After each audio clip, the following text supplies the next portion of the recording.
मैं नहीं जानते, तो हमने बुंदेलखंडी धर ठोकी, बुंदेलखंडी धर ठोकी उनकी भाषा में। मैंने कहा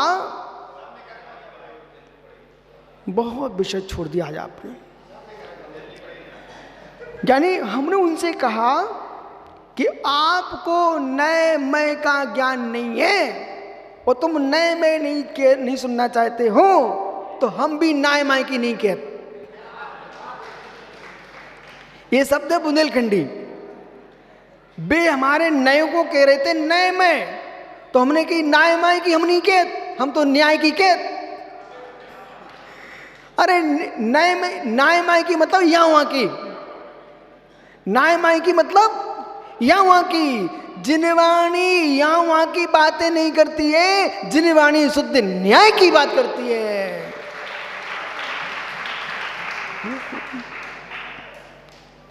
मालूम सुब्रत सागरी वो जीव कट्टर निर्गंत विरोधी था। मैंने कहा निकट भव्य है। अब कहना, हमने कहा निकट भव्य है, ये मेरे पास समय सार विराजमान किए हैं, तो कहीं ना कहीं ये तो आस्था है कि विशुद्ध सागर समय सार सुन लूं। आप मेरे साथ थे, भिंड में रूर में गए थे आप। काला जी कभी भी वक्ता ये ना सोचें बड़ी सिटियों में ज्ञानी मिलते, गांव में कुछ भी कह डालो, ये कभी नहीं सोचना चाहिए। जितने मुनिराज यहाँ विराजमान हैं, माता जी वर्ग हैं, कभी मत सोचना कि छोटे गांव में ज्ञानी नहीं है। छोटे से देहात में गया मैं, तो मालूम एक है इतना बड़ा फर्रा, वो इतना बड़ा कागज कहां से खोज के लाया भाई। वो मालूम उन्होंने लिख के रख दिया, मेरे चौकी पर आने के पहले ही रख दिया कि गुरुजी पुराण, भागवत, रामायण, ये सब कुछ मैं आपके मुख से नहीं सुनना चाहता। ये कोई जैन नहीं लिख रहा, एक यादव वंश का एक युवा वो लिख के रख गया मेरी चौकी पर। मुझे आपसे रामायण नहीं सुनना, मुझे आपसे भागवत गीता भी नहीं सुनना है, भागवत गीता नहीं सुनना, मुझे आपसे महाभारत भी नहीं सुनना, 18 पुराणों तो सुनना ही नहीं मुझे आपसे। उनकी बाया लिखा क्या इसमें? सीधा लिखा उसमें वेद भी नहीं सुनना मुझे आपसे। इतनी बातें लिखी उस कागज पर, मुझे मात्र आपसे वेदांत सुनना है। अब उस कागज पे लिखा मुझे वेदांत सुनना है। मैं तुरंत समझ गया कोई अद्वैत को पढ़ने वाला युवा है, अद्वैत दर्शन से प्रभावित है। 1 घंटे मैंने प्रवचन किया छोटे से गांव में, और हजारों श्रोता, शुद्ध वेदांत पर व्याख्यान किया।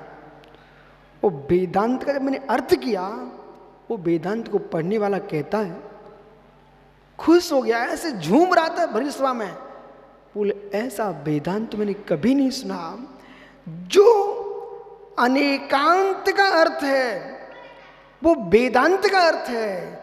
जो अनेकांत को जानता है वही वेदांत को जान सकता है, जो अनेकांत को नहीं जानता वो वेदांत को भी नहीं जानता।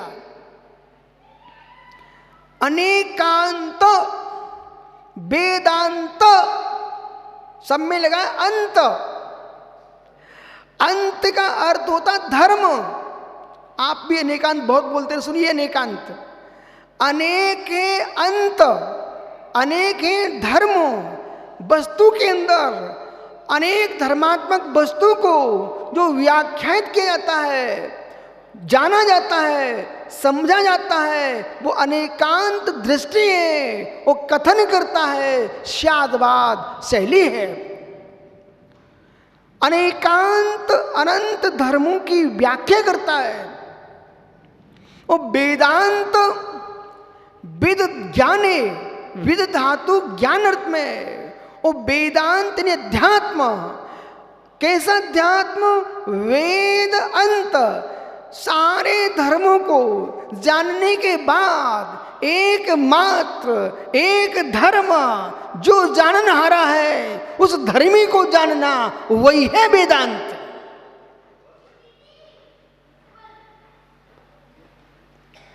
जो वेदे, ज्ञान धर्म को जो वेदे, वही है वेदांत।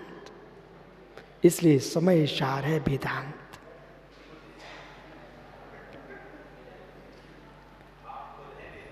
और परमार्थ से आत्मा ही है वेद, वो आत्मा ही है वेदांत। आत्मा ही है वेद। वेद वेदक भाव किसमें? भाव विभाव भाव किसमें? आत्मा ही है वेद्य, और उसको वेदन क्रिया, जिसका अंतिम स्वभाव, अंतिम धर्म निज का वेदन करना, यह वेदांत।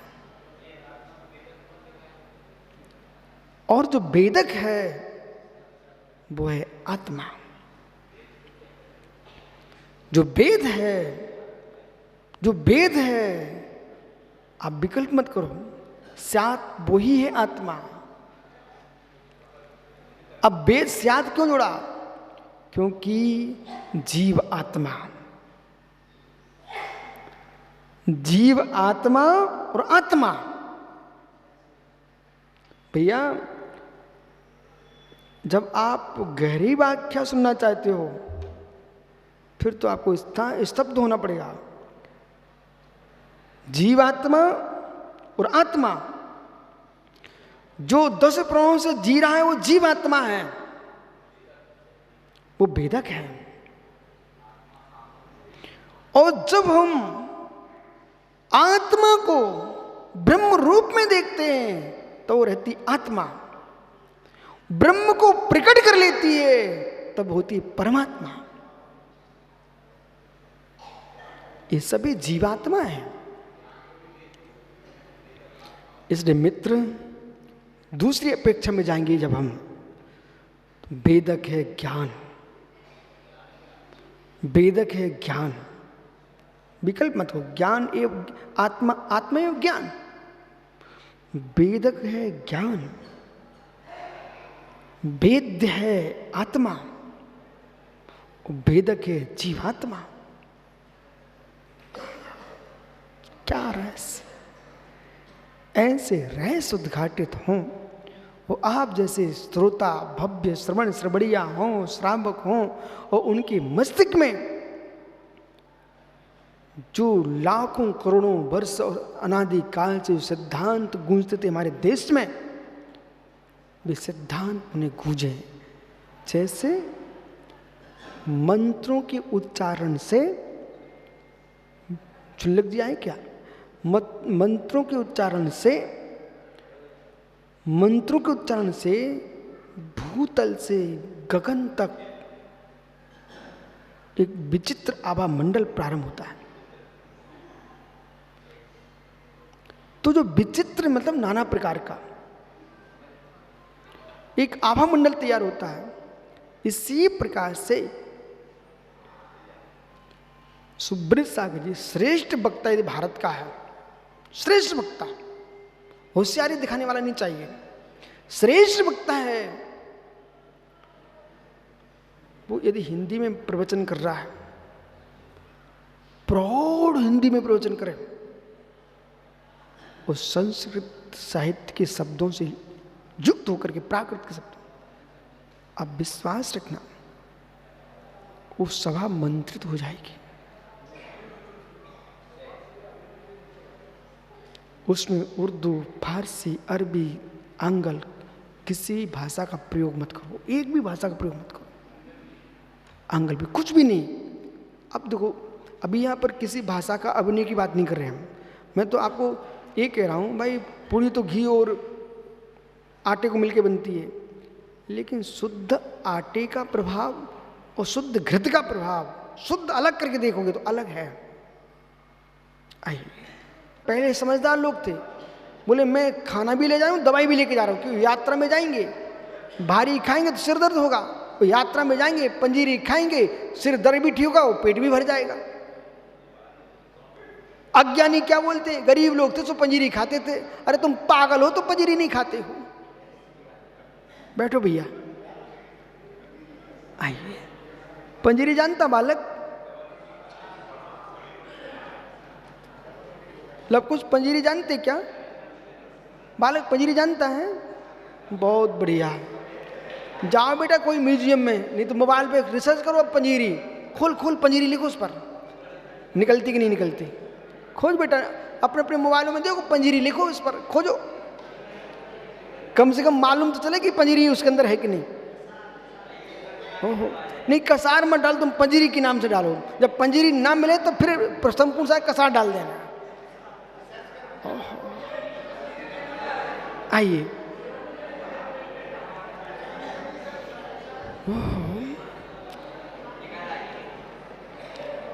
समझो समझो, खोज करो, बातें नहीं करो।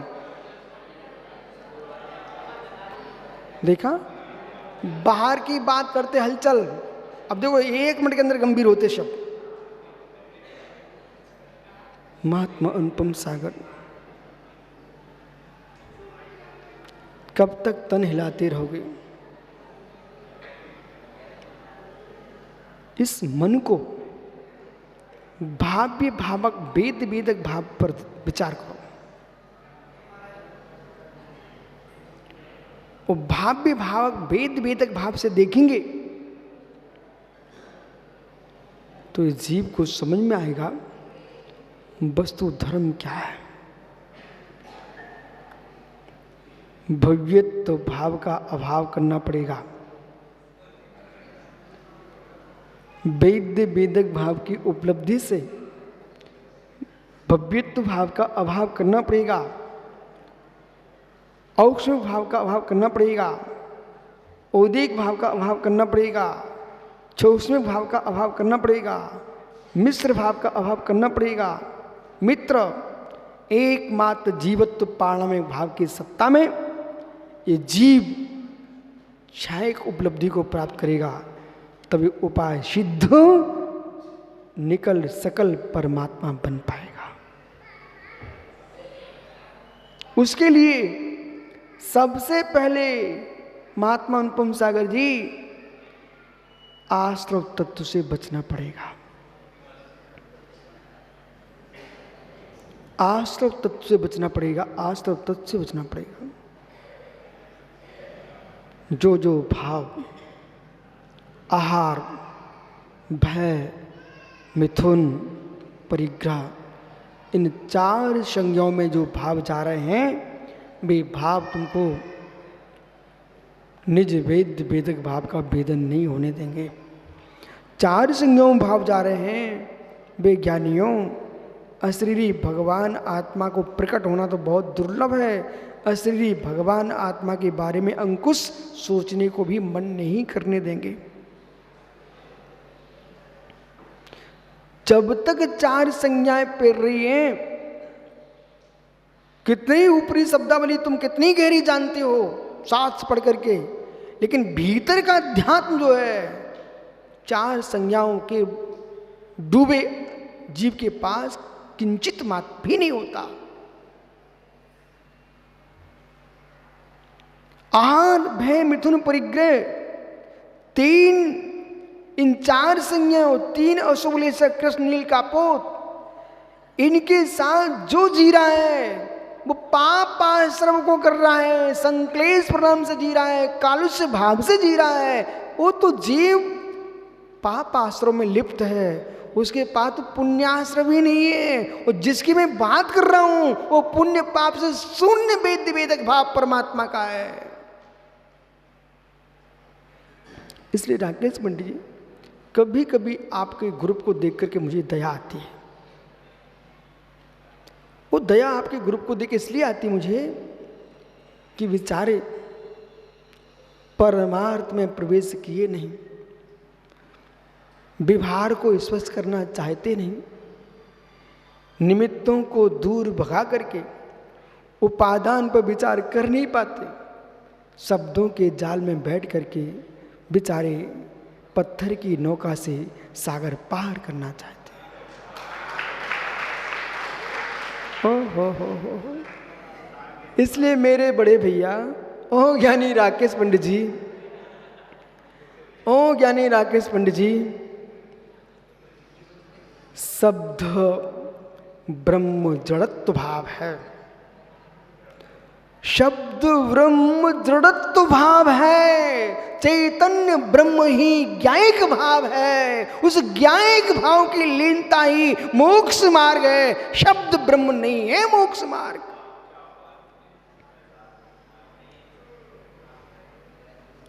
लिखित समय सार में मोक्ष नहीं भेजेगा, अकलित लखांगे हम समय सार वो मोक्ष भेजेगा।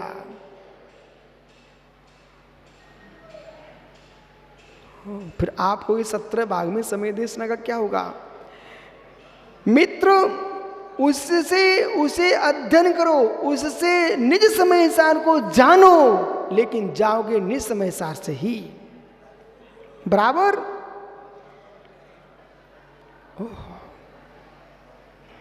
शब्द के राग में भी समय सार समाप्त हो जाएगा। महात्मा पंडित जी, शब्द के राग में भी समय सार विलीन हो जाएगा।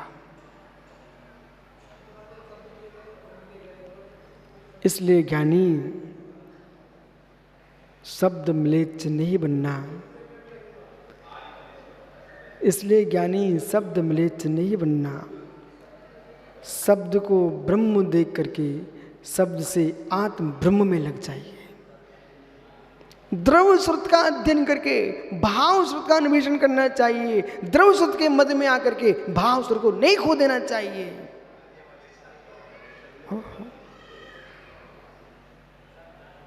आइए, महात्मा विष्णु सागर जी, मेरे अनुज, आज आपने बहुत विलंब में बहुत विषय छोड़ दिया। आप किसी भी ज्ञानी जीव से पूछना कि आज का विषय विष्णु सागर को सुनना चाहिए था कि नहीं। राग देश विनायक इंद्रिय विषयाधीनता और राग देश को देने वाली इंद्रिय विषयों की अधीनता अशुभ आश्रव का कारण है। देखो भैया सेठी जी, सुन के मस्त नहीं होना है, ये समझना है स्पर्शन, रसना, घ्राण, चक्षु, श्रोत, इन 5 इंद्रियों की लिप्सा समत्व सागर कितनी गहरी है, ये खोजना चाहिए।